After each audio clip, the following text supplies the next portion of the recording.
দেখাবলৈ ওলাইছোঁ। তাত আমি দুখন গাঁৱৰ দৃশ্য প্ৰতিফলিত কৰি আশা কৰোঁ আপোনালোকে ভাল পাব।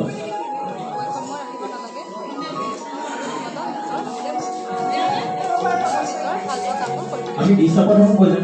দৃশ্যপট 1 এখন সভা হৈছে য'ত দুখন গাঁৱৰ মাজত এজন অংগনবাড়ী কৰ্মীৰ প্ৰৱেশ।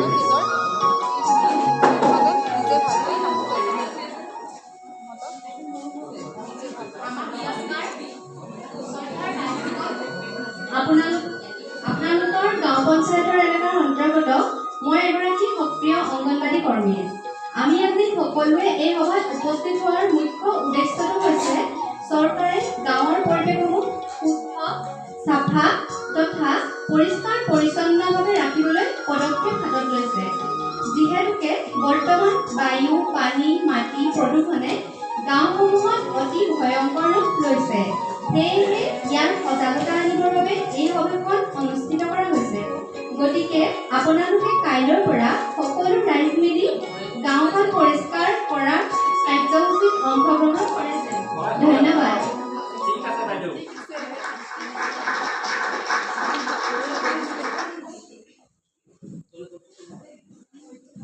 প্ৰথম দৃশ্য আমাৰ সভাভংগ হ'ল আৰু নেক্সট ডে দৃশ্যপট গাঁও নম্বৰ 1 ৰাইজৰ উপস্থিতি যথেষ্ট সন্তোষজনক আৰু তেওঁলোকে এটা প্লেন কৰিছে।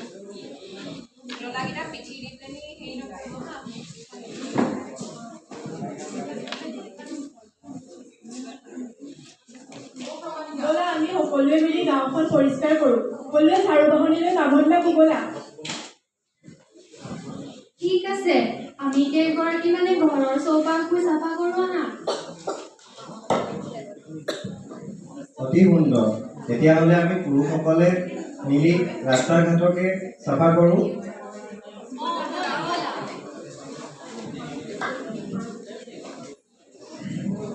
সেইমৰ্মে কামবোৰ নিয়মীয়াকৈ হ'ল আৰু গাঁওখনৰ সকলোৱে মিলি অতি সুন্দৰভাৱে গাঁওখন পৰিষ্কাৰ কৰিলে।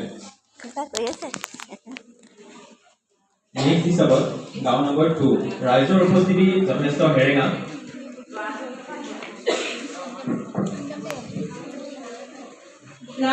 সকলোৱে নিজৰ নিজৰ চাফাই কাম হাতত লওক দেই। এইবোৰ কৰিলে চৰকাৰে কিবা আঁচনি দিব নেকি? এইবোৰ ফাল্টু কামত লাগি থাকিবলৈ সময় নাই দেই।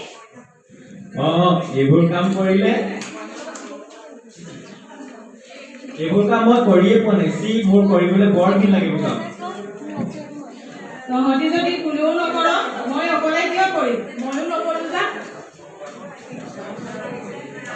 বাদে থওঁ যি হয় দেখা যাব। এনেকৈ গোটেই দিনটো উকলি গ'ল। কোনো হাতে কামে নালাগিলে আৰু এনেকৈ গোটেই দিনটো উকলি গ'ল। দৃশ্যপট 3 কেইমাহমানৰ পাছত অতি কম বয়সৰ এজনী নবোৱাৰীৰ মৃত্যু হ'ল আৰু কেইগৰাকীমান বুঢ়া বিহুৰ একেলগে মৃত্যু হ'ল।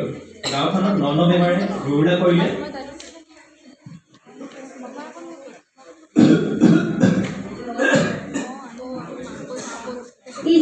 ইমান বেয়া গোন্ধাইছে।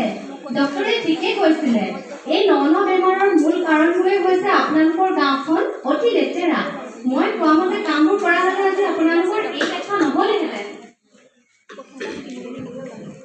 দৃশ্যপট 4 গাঁও নম্বৰ 1 অংগনবাড়ী কৰ্মী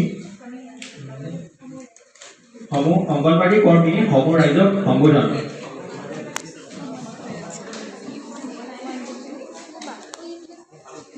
শ্ৰদ্ধাৰ গাঁওবাসীসকল, আপোনালোকৰ গাঁৱৰ পৰিৱেশটো দেখি অসম চৰকাৰ অতি মুগ্ধ হৈছে আৰু অতি সুখেৰে জনাওঁ যে আপোনালোকৰ গাঁওখনক চৰকাৰে এখন আদৰ্শ গাঁও হিচাপে চিহ্নিত কৰিছে।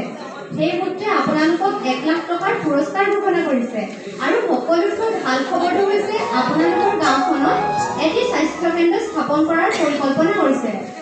ধন্যবাদ।